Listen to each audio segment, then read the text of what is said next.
Danes smo na predstavitvi Fordovih lahkih dostavnikov.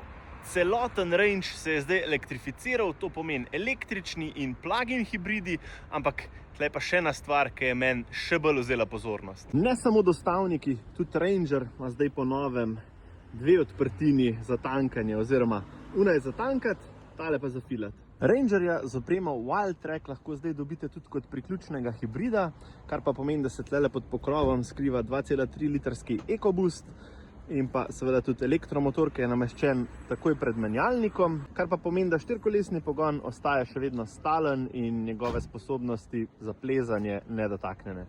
Zdaj to pa pomeni, da so stroški lastništva še nižji, poraba nižja, ampak je pa še ena stvar, ki je še bolj posebna. Tukaj na zadnjem delu dobite zdaj Ford Power on board, kar pomeni dve vtičnici, ki lahko napajata marsikaj.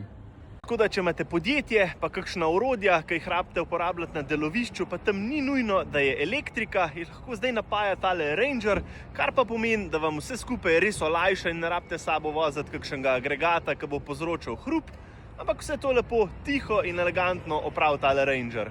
Je pa res, da s hibridnim pogonom pridobite tudi malo tistega low torka, ki je na voljo takoj, instantno, kar pa pomeni, da zna biti tudi za plezanje po kakšnem slabšem terenu še boljši kot prej. Spodaj v komentar mi pa napiš, kaj misliš, a je to zdaj boljša izbira kot pa dizel.